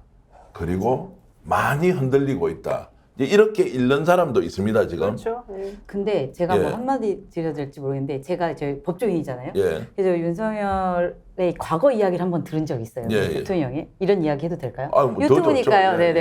예. 유튜브 근데- 아니고 정규 방송이에요. 예. 네네, 알겠습니다. 말씀하십시오. 정규 방송이니까요. 큰일 나는 거 아니죠? 근데 하여튼 이런 일이 있었어요. 그 이제 인터뷰로 이렇게 오는데 예. 인터뷰를 받아야 되는 대상인데도 들어와가지고 앞에 이 심사하시는 분들한테 인사를 하면서 안내를 이렇게 하던 스타일이래요. 예. 그러니까 즉 소통이 전혀 안 되고 상황이 어떤 건지 상관없이 항상 자신감이 있고 내가 모든 거를 주도해야 되는 스타일이라는 거죠. 네. 그러니까 지금 아까 노영희 변호사님이 얘기하셨던 것처럼 자기가 한 것들이 계속 실패하는 것을 알매도 불구하고 말할 수 있는 사람이 우리 네. 윤석열 대통령이시다. 예. 저는 좀 이렇게 생각이 들고 지금 아까 말씀하셨던 그 요즘에 후르츠 쇼크 이런 얘기 하잖아요. 그러니까 지금 그 후르츠 쇼크가 나오자마자 바로 600억 상당의 쿠폰을 발행한다고 그랬거든요. 할인 쿠폰. 근데 이게 전문가들은 아무런 효과가 없다라고 평가를 하고 있어요. 그럼에도 불구하고 이런 그냥 임시적으로 이 쿠폰을 발행하겠다로 무마시키려는 것 자체가 아니 지금 경제적인 얘기를 해야 되는데 경제 전문가들한테 아무런 도움과 조언을 받지 않은 상태로 이 대안을 내고 있는 거거든요. 저는 이제 용어 선택이 무기한, 무제한이라는 말은 이게 이제 정치적으로도 쓰면 되는 용어가 아니에요. 최대한 국민의 물가 안정을 위해서 노력하겠습니다. 그래서 가용할 예산이 있는데 예를 들어서 추경을 통해서 또는 기재부의 예산 형편을 고려해서 이랬는데 대통령이 단어 선택을 무제한, 무기한 이런 말은 행정으로서 국가 통수권자가 쓸 수 있는 말이 아니에요. 예를 들어서 외환, 위기가 왔지 않습니까? 그 무제한으로 통화 공급을 해야 되는 것도 일시적으로 하는데 이 단어를 보고는 와 정말 다급해졌구나 이런 생각이 들어서 아 대통령이 지금 총선 앞두고 무슨 이야기를 할지 모른다. 훨씬 더 쇼킹한데 비현실적으로 받아들여야 되는 상황이 있는 거 아니냐 이제 이런 생각을 제가 하고 있어서 복심 그리고 숨은 뜻을 가장 잘 아는 특기생인 우리 권윤주 후보가 봤을 때 예. 대통령이 지금 이렇게 무제한, 무기한 그러면서 뭔가 상황을 반전시키기 위해서 이렇게 하고 있는 노력 네. 어떻게 보이나요? 반전은 시킬 수 있을까요? 저는 대통령이 무감각하다고 봅니다. 예. 그러니까 우리가 객관적으로 밖에서 보기에는 저 사람이 되게 다급해야 될 것 같고요. 되게 불안해야 될 것 같고, 뭔가 대책을 내놓으려고 막 고민을 해야 될 것 같이 보이잖아요. 그런데 뭐 어떤 면에서 특기생이라고 해주셨는지는 모르겠지만 이제 제 느낌상 보자면 이 대통령은 그냥 좀 생각보다 마음이 편할 것 같다. 그리고 뭔가 이제 또 터지면 그때 또 지르면 돼. 지금까지 질렀던 게 실패라고도 저는 생각을 안 할 것 같습니다. 네. 예. 왜냐하면 그 마음속에 어떻게 보면은 무한한 자기 확신 같은 거. 네. 그 다음에 뭐 이 외부에 대해서 신경을 쓰지 않고 또 밀고 나가는 그런 자기만의 또 희한한 방식의 추진력을 또 갖춘 정말 그 기괴한 캐릭터라고 보거든요, 저는. 예. 예. 저 오늘은 이제 여성 정치인 세 분과 함께 저희들이 여러 얘기를 나누는데 지금 제가 제시하는 주제의 질문도 여러분 아마 방송에서 처음 들으실 텐데요. 자, 여론조사가 내일까지 공표되면 4월 4일부터 깜깜이 선거로 들어갑니다. 야, 이거 말이 안 된다라고 해서 지난번에 중앙선거관리위원회가 21대 국회에서 이거 좀 개정 좀 했어. 자, 미국, 영국, 일본까지도 다 여론조사 공표하도록 하는데 굳이 이거를 왜 선거 일주일 전부터 여론조사 결과를 공표 못하도록 하느냐 해서 했는데 또 여야 간에 합의가 안 돼서 이게 이제 법 개정이 안 됐습니다.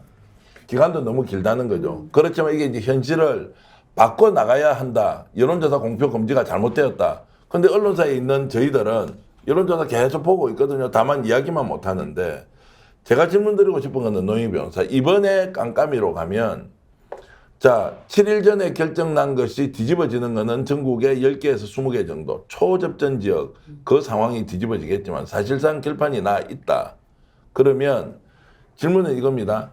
이번에 선거의 경향이나 투표의 이제 여러 참가자들의 의지나 이런 걸로 봤을 때 이 기간 동안에 깜깜이가 되는 상황에서 여론의 흐름이 보수 정당에 유리한 쪽으로 갈 거냐 아니면 범야권 쪽으로 유리하게 갈 거냐 요거를 지금 많은 사람들이 궁금해 하거든요. 노임에서 어떻게 보세요? 그건 정답이 나와 있죠. 너무 쉽죠. 나와 있습니까? 네, 범야권에게 유리하게 가겠죠. 범야권이 유리한데 네. 더 벌어진다. 네, 격차가. 더 벌어질 수밖에 없어요. 왜냐하면 어쨌든 이제 저희 그 소나무당 여조가 사실은 그동안 공식적으로 한 번도 안 나왔었습니다만 저희 자체 조사를 해봤더니 아주 고무적인 결론이 났어요. 그래서 저희가 내일 나올 공식적인 여론조사 딱 하나가 사실 이제 저희에게 남아 있습니다. 아, 내일 소나무당 이름 받고 나옵니까? 나온다고 해요. 그것도 나와봐야 알겠죠. 그때도 또 예. 나오는지 안 나오는지 모르겠지만 어쨌든 나올 거라고 기대하고 그때 이제 소나무당을 집어넣은 여론조사가 하나가 나온다고 하는데 그때 퍼센테이지가 얼마가 나오는지를 저희가 이제 봅니다. 네. 근데 그때 만약에 저희가 기대했던 것보다 못 나오면 저희로서 매우 실망스럽겠죠. 하지만 저희는 그럼에도 불구하고 사전투표하는 사람들이라던가 주변의 여러 사람들의 행동이나 이런 것들을 보게 되면은 저희로서는 상당히 고무적인 반응이 나오고 있는데 이 여론조사 제대로 안 맞을 것 같은데 이런 생각을 솔직히 할 수밖에 없거든요. 그런데 4월 4일 날 여론조사를 이제 공표를 못하게 하지만 그 다음 날인 4월 5일하고 4월 6일 날이 이미 선거 날이에요. 네. 그러면 이미 사전투표가 여기에 오염되어서 들어가 버리기 때문에 사실 그 이후에 만약에 여론조사를 하게 되면 이 여론조사의 결과는 4월 5일과 6일 날에 사전투표한 것하고 또 어느 정도는 좀 섞이게 돼버려요. 네. 그래서 이게 순수하게 그냥 여론조사를 가지는 못할 것 같아서 네. 저는 그래서 어쩔 수 없이 만약에 사전투표를 하게 된다면 이 사전투표 때문에 여론조사 공표 금지 기간을 이렇게 4월 4일 정하는 건 어쩔 수 없을 부분인 것 같고요. 두 번째로는 실제 4월 5일하고 6일 날 투표를 하고 나면 많은 분들이 입을 그렇게 막 다물지는 않습니다. 네. 어떤 식으로든지 그날 뭔가 이제 표현을 합니다. 물론 직접적으로 자신의 얘기를 하진 않지만 그 분위기를 대강 보면 사전투표를 많이 한다는 건 그만큼 내가 나중에 10일 날 투표하기 전에 뭔가 미리 해놓고 투표를 안 하는 걸 방지하고자 하는 스스로의 노력이거든요. 그건 적극적인 사람들이라는 거예요. 적극적인 사람이라는 건 지금 현 상황을 뒤집어 엎고 싶은 마음이 되게 많은 사람이라는 거잖아요. 그런 사람은 누구겠습니까? 대통령이 이렇게 마음대로 휘두르는 이 상황이 싫고 우리를 그냥 전부 다 이상하게 만들어버리고 언론을 막 침해하고 탄압하고 이런 게 너무 싫어서 내가 실력을 보여주겠다는 거잖아요. 그렇다라고 한다면 사전투표율이 높고 결과적으로 여론조사가 안 나온다? 그러면 우리들은 뭐라고 생각하겠어요? 사전투표율이 이미 공표가 되거든요. 결론적으로 이번에 사람들의 열망이 이거였구나. 누구보다도 알 수가 있고요. 또 뉴스나 이런 데서 분석하는 내용을 보게 되면 다 이해가 됩니다. 저는 그래서 더 많이 벌어질 것 같아요. 더 벌어진다. 이렇게 권윤주 후보도 그렇게 봅니까? 네, 저도 대체로 그렇게 보고 있습니다. 그러니까 블랙아웃 때 있는 이 기간 동안에 오히려 격차가 더 벌어질 것이다. 블랙아웃된 기간 동안 이 적극적 투표 의사를 가진 분들은 답답해하지 않고 오히려 더 확신과 열정을 불태웁니다. 열정을 불태운다. 네. 어떻습니까? 네, 저도 벌어질 거라고 생각하는데 그 얘기 아시나요? 골프와 이 선거는 고개를 들으면 딱 패배라고 합니다. 그래요? 그러니까 전 좀 겸손했으면 좋겠고요. 예. 왜냐하면 특히 저희가 또 보수의 텃밭 서초갑 아니겠습니까? 네. 그래서 보수들은 또한 이런 분위기에 또 결집할 수 있다고 생각을 합니다. 예. 그래가지고 이 마지노선, 뭐 여기 서초갑만큼 지킨다 이런 사람들이 뭉치지 않도록 예. 또 끝까지 겸손하게 정권 심판에 목소리를 내야 된다고 생각합니다. 뭐 이런 의견 충분히 동의하고요.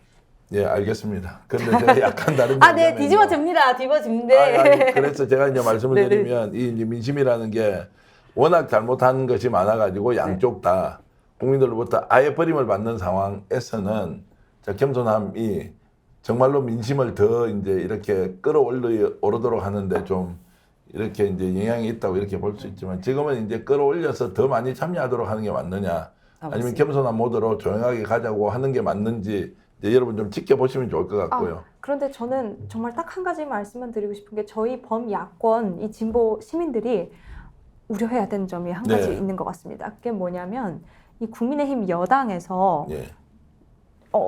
정말 그 뭐라 그럴까 극약 처방을 할 수가 있거든요. 그러니까 네. 대통령을 마타도어 해서 보수 중도 결집을 할 수가 있습니다. 예, 국민의힘 쪽으로 역으로. 그랬을 때 우리가 정권 심판이라는 그거 하나만 가지고 있으면은 보수 쪽에 끌려갈 수도 있는 겁니다. 중도 민심 같은 네. 경우는.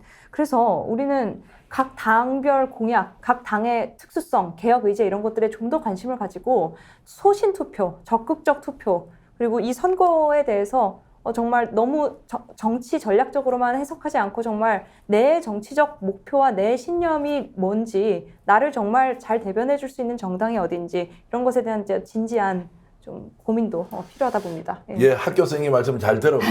뭐 제가 보기에는 이렇습니다. 좋은 말씀이고 당연히 정치하시는 분들은 그렇게 겸손한 마음으로 또 정책도 보고 박수를 쳐야 하는데 제가 이제 한 10년 넘는 기간 동안 정치 평론하면서 이런 선거 처음 보고요. 민심도 이런 식으로 끌어오르는 것도 사실상 처음 보는 장면입니다. 그래서 이게 뭐냐. 정치가 국민을 끌고 가고 있느냐, 국민이 정치를 끌고 가고 있느냐. 이번에는 확실하게 국민이 정치를 끌고 가기 때문에 맞습니다. 저는 여러분들이 현장에서 정치하면서 그냥 국민들이 가자는 대로 따라가 주는 것이 정말로 이번에 정치인들이 보여줘야 할 것 아니냐 이제 이런 생각이 들어서 투표율 나중에 이제 보십시오. 그리고 투표장에 가는 분들 보십시오. 4월 5일, 6일 사전투표 하지 않습니까?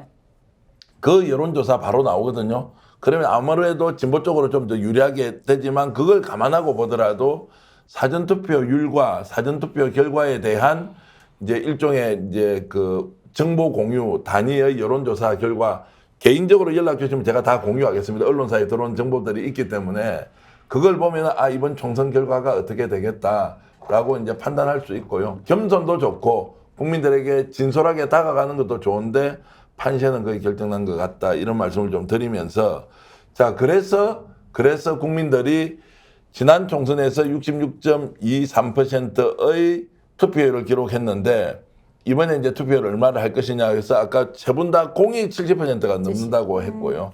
자 70%가 넘었을 경우에 그러면 이제 어떤 일이 벌어지느냐라고 하는 상상을 좀 해야 되지 않겠습니까? 자 그러면 정당 의석 얘기는 하지 말고 200대 100은 이야기 많이 했으니까 제가 노영희 변호사께 여쭤보면 자 200대 100의 상황이 실제 왔습니다. 윤석열 대통령은 어떻게 돼요? 저는 정말 빨리 그 자리에 왔으면 좋겠는데 너무 죄송해요. 대통령이 거부권을 이렇게까지 남발하는 건 내가 사실 처음 봤거든요. 제 평생. 근데 200석이 넘잖아요. 만약에 범야권이. 그러면 당장 김건희 특검 내지는 5월 달에 원래는 이제 기존에 있는 국회의원들이 김건희 특검을 올린다 그랬습니다. 거기서 일단 통과가 될 가능성이 높죠. 왜냐하면 국민의힘 사람들 중에 배신하는 사람들이 많이 나올 테니까. 또 하나 만약에 그게 안 된다 하더라도 김건희 특검을 또 잘게 쪼갠 여러 가지 특검들이 사실 나올 가능성이 있습니다. 수많은 문제들이 있기 때문에. 또 하나 이종섭 런종섭 특검이 있습니다. 최수근 상병 관련해 가지고 그거는 빼도 박도 못할 지금 증거들이 막 쌓여 있습니다. 그리고 또 하나 이 대통령이 지금 이 언론을 탄압하는 방식과 관련해 가지고 KBS 방송 문건도 나오고 별거 다 나왔죠. 우리가 사실은 그런 건 일반적으로 검사나 뭐 공수처나 필요하면 공수처나 검사 이런 분들이 처리하는 게 맞는데도 불구하고 그런 것도 역시 이 언론 탄압과 관련된 모든 것들을 전부 다 특검으로 처리해야 된다는 얘기가 있습니다. 왜 그러느냐? 그들을 못 믿으니까 그렇죠. 대통령의 수하에 있는 검찰들을 못 믿기 때문이거든요. 어쨌든 하고 싶은 말은 그래서 대통령이 그동안 거부해왔던 수많은 거부권 행사의 그 희생자가 되었던 법안들이나 반드시 짚고 넘어가야 될 대통령의 권한 남용이나 이런 모든 것들에 대해서 정리가 되는 그런 특검이 올라갈 것이고 대통령은 그렇게 되면 200대 100의 이 상황에서 힘을 못 쓸 것이다. 본인이 빠져나갈 구멍을 못 만들 것이다. 그리고 대통령에 대한 탄핵이 즉각 시도될 것이다. 즉각 시도될 것이다. 왜냐하면 200대 100이면은요 얼마든지 할 수 있거든요. 저는 그래서 저희 주장하는 내용이 대통령 1년 안에 끌어내리기였잖아요. 뭐 조국 혁신당은 점잖게 3년도 길다 이렇게 말했지만 우리는 그냥 정확히 말합니다. 200대 100석만 되면 우리는 1년 안에 대통령 탄핵시킬 수 있다고 봅니다. 자, 민주당 쪽은 이런 이야기 들으면 약간 좀 부담스럽죠. 바로 탄핵시키자 이런 이야기 들으면.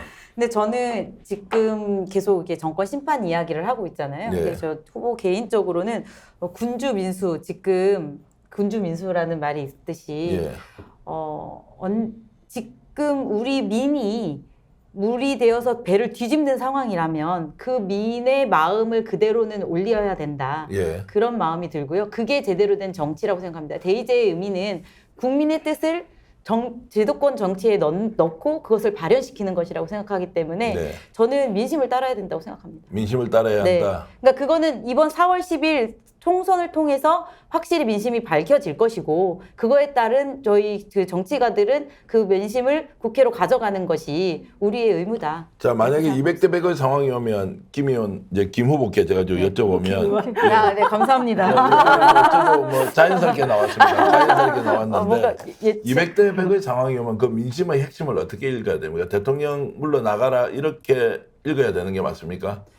정권 심판이라고 생각을 하고 불통의 지금 윤석열에 대해서는 명확하게 의지를 보여주신 것이다 이렇게 생각을 하고 있고요. 그리고 저는 아무래도 법조인이다 보니까 탄핵 얘기를 하셨는데 탄핵은 당연히 위법위헌 사항이 지금 아까 특검 계속 나오신다고 하셨잖아요. 특검을 통해서 밝혀진다면 그것에 이를 수 있다라고 생각합니다. 자, 200대 100의 상황이 오면 권 후보가 봤을 때 이것은 민심이 어떤 준엄한 명령을 내리는 거예요? 제가 대표님께서 아까 말씀해 주셨듯이 예. 이번 선거는 그 정치권이 민심을 끌고 가는 선거가 아니라 민심의 바다 불길이 예. 정치를 끌고 가는 선거라고 말씀해 예, 예. 주셨지 않습니까? 그 표현이 너무 적합해서 제가 지금 계속 꽂혀가지고 아, 그래요? 예, 계속 되뇌이고 있거든요. 예, 저를 네. 칭찬하시면 안 되고 소담사를 칭찬하셔야죠. 예, 예. 근데 예. 정말 너무 정확한 말씀이셨던 예. 것 같습니다. 그래서 200대 100의 국회가 이제 개원을 하면 국회의원들은 국민들의 이 요구를 수용해 드리기도 대변해 드리기도 너무 바쁠 것 같습니다. 예. 예. 근데 그게 뭐 정확하게 어떤 방식이 될지 뭐부터 먼저 될지 이런 것들은 뭐 사실 예측하기 어렵긴 하지만 저는 일단은 김건희 특검이 네. 가장 먼저 이제 좀 발의되고 통과되지 않을까 싶습니다. 예. 제 의견을 좀 말씀드리면 이제 총선이 4월 10일이면 자, 오늘 이 방송 보시는 분들 화요일 저녁이지 않습니까? 그럼 일주일 딱 지나면 이제 총선인데요. 하루 지나면 총선 결과가 나오게 됩니다. 200대 100이든 뭐 210대 90이든 아니면은 190대 110이든 나오겠죠. 저는 7월 1일 국회 개원 때까지 한국 정치 상황이 어떻게 되는지 여러분들이 주목하고 지켜봐야 한다. 200대 100의 상황이 오더라도 현재의 지금 의석 구조가 6월 말일까지는 그대로 간단 말이에요. 그때 이제 보수 정당은 윤석열 대통령과 관계 정리를 어떻게 할 것인지, 그때 지금 현존하는 민주당은 이 문제를 어떻게 또 가져갈 것인지도 매우 중요한데, 정말로 우려가 되고 걱정이 되는 것은 어중간하게 지고 어중간하게 이기는 상황이라고 저는 생각합니다. 200대 100 또는 101대 199 이런 상황이 왔어. 이것도 저것도 아닌 상황에서 우리 정치가 어떻게 갈 것이냐. 그래서 저는 지금 200대 100의 상황을 만들어야 한다는 정당은 국민들에게 어떤 호소를 해야 되느냐. 아까 노영희 변호사가 다 얘기했습니다. 만들어주지 않으면 정치적 혼란은 지금까지 겪어왔던 지난 2년과 완전히 다른 형태로 정말로 우리 사회가 거의 대혼란 상황에 빠질 수 있다. 이런 생각이 있고요. 그걸 아마 저는 민심이 정확하게 읽고 있을 거라고 봅니다. 그러면 차라리 국민의힘에 120석을 주든지. 그래서 안 너희들은 되죠. 아니요, 민심은 우리가 선택하는 게 아니지 않습니까? 국민이 뜻을 모아서 하나로서 결과를 만들어내는 것이니, 그럼 120대 20이면 180석을 얻은 범야권은 이미 선거에서 패배한 것이죠. 3년 동안 그냥 가야 되는 거죠. 그것을 뒤집겠다고 하는 것은 이미 국민의 심판과 평가를 못 받았는데 끝나는 거고요.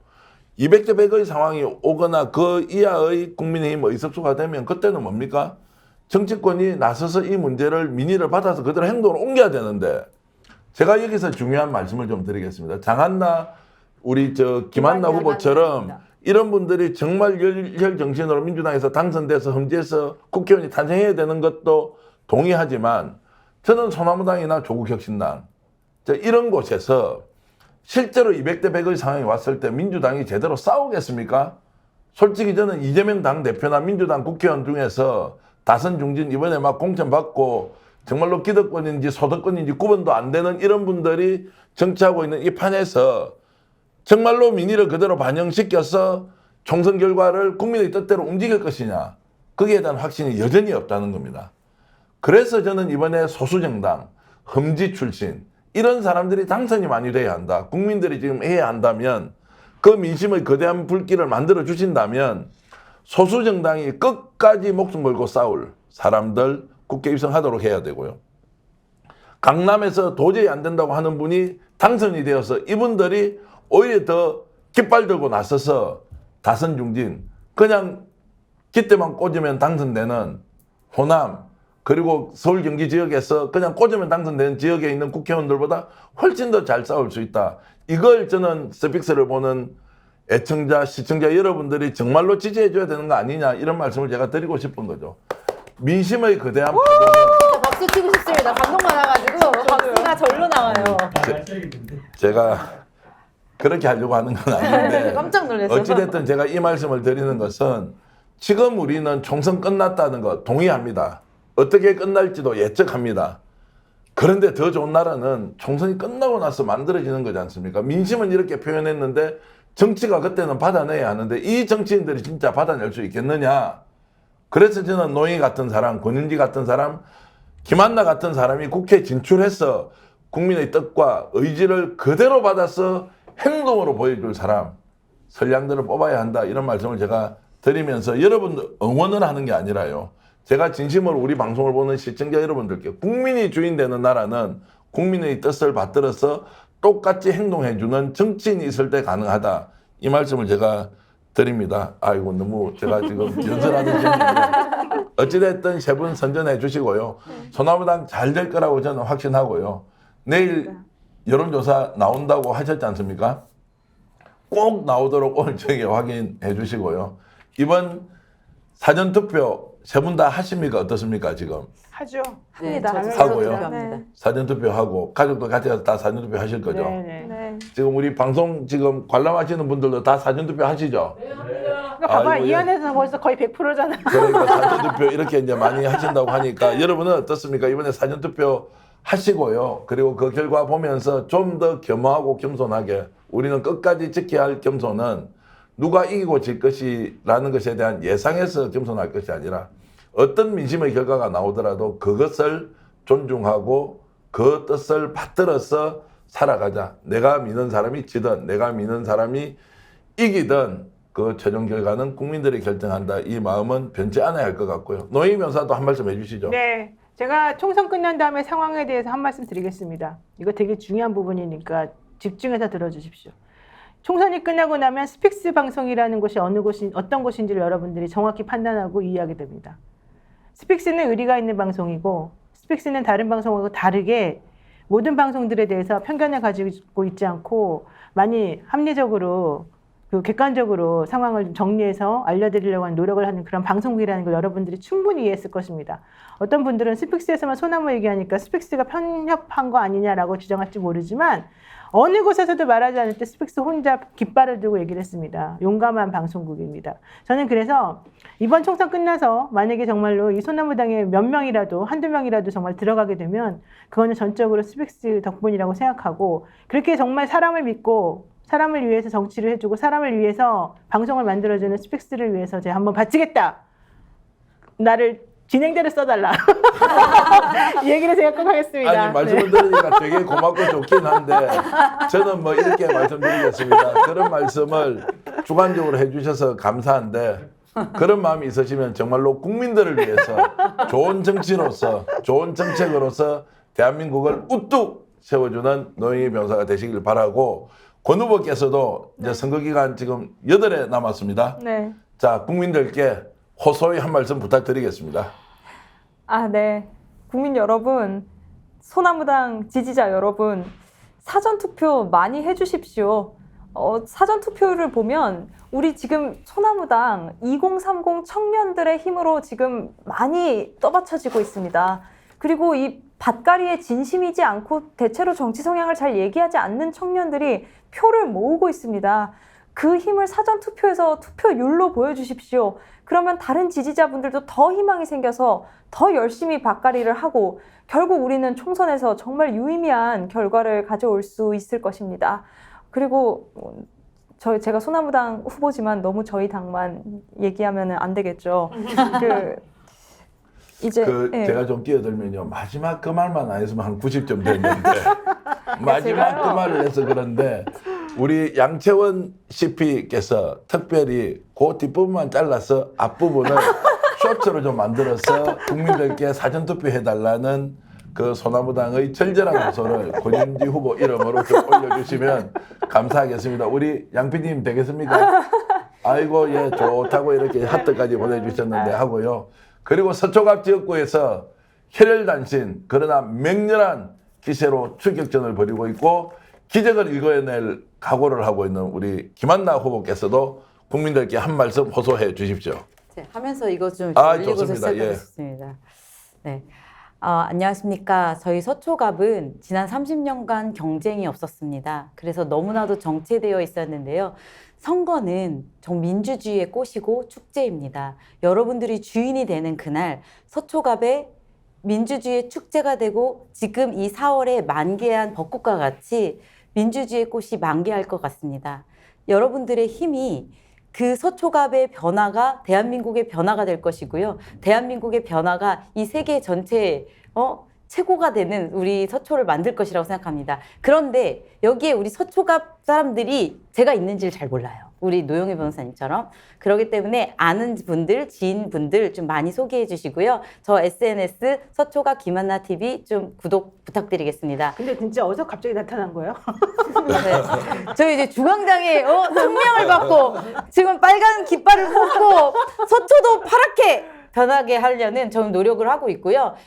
제가 되게 씩씩하지만 그럼에도 불구하고 굉장히 어려움들이 많으니 많이 도와주셨으면 좋겠고 제가 이 프로가 너무 마음에 들었어요. 왜냐하면 제목이 너무 좋았어요. 저도 역전의 용사가 되고 싶습니다. 네. 그리고 이번 선거가 이번에 정말 이 대한민국의 역전이 되는 정말 심판이 되는 그런 투표가 됐으면 좋겠습니다. 감사합니다. 자, 굉장히 강한 것처럼 보이지만 사실 마음 여리고 정말 힘들고 어렵게 선거운동하고 있습니다. 서초갑 여러분 그래도 더 깊이 좀 들여다보시고요. 김한나 후보 내공 있고요. 또 자신감도 넘치고요. 기회를 주면 아마 좋은 정치로 여러분들께 보답을 해드릴 것이라고 제가 확신합니다. 지금 많은 분들이 댓글 주셨는데 다 소개는 못해드리지만 이도성님, 블루나인님, 스테라코님, 서다하루님 그리고 KOROD님 서초 화이팅 이렇게도 주셨어요. 감사합니다. 이분이 소나무당 완전 지지자신데 이렇게 주셨고 잘 하시기 바라겠습니다. 마음 하나님께서는 내일 오후 3시 스픽스에 송영길 대표 아들 송주환 군 출연합니다. 이렇게 주셨고요. IRVANA이면 어떻게 읽는지 모르겠습니다. 하여튼 스픽스 개국 공신 노영희 변희재 해갖고 느낌표를 한 10개쯤 주셨습니다. 감사합니다. 그리고 권준님께서는 스픽스 200만 가자 변함없는 모습 너무 좋아요 이렇게 해주셨는데 감사합니다. 수학의신님, 무아님, 류서진님, 아트플러스님, 8번 공님 너무 고마운데 다 소개 못해드려서 죄송합니다. 자, 오늘 마지막 말씀 주신 권주님께서는 스픽스 200만 가자 변함없는 모습 너무 좋아요 하셨는데요. 제가 솔직히 말씀드리겠습니다. 스픽스가 변함없는 것이 아니라 시청자 여러분들이 변함이 없습니다. 민심이 변함이 없습니다. 그래서 스픽스가 존재하는 것이니 여러분께 항상 감사하다는 말씀 드리고 저희들 구독, 좋아요 그리고 주변에 공유해 주시고요. 지난 일주일 동안 저희들 구독자가 2만 명 이상 늘었습니다. 그것이 여러분들이 진심으로 저희들을 믿어준다는 것이 아니라 여러분들의 믿음이 변치 않아서 스픽스가 존재한다. 앞에 앉아있는 세 분도 변치 않는 믿음으로 여러분들께 좋은 정치로 보답하겠습니다. 제가 우리 방송 끝날 때요. 역전회 하면 전 세계 우리 시청자들이 다 보고 계시거든요. 역전회 하면 다 함께 용사들 하는데 우리 제작진과 올 참관해 주신 또 김한나 후보의 선대본부장님을 비롯한 여러 관계 여러분들께서도 역전회 하면 용사들 좀 외쳐주시면 고맙겠습니다. 자, 제가 시작하겠습니다. 여러분 오늘 화이팅 하시고 내일은 더욱더 좋은 날 스스로 만들어 가시길 기대하겠습니다. 역전회 용사들!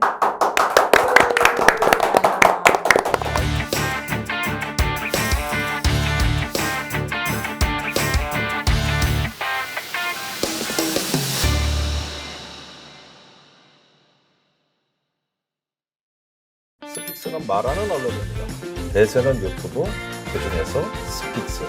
좋아요, 댓글, 구독, 알림 설정. 여러분이 저희를 사랑해 주시고 우리가 여러분을 사랑하는 4가지 방법입니다.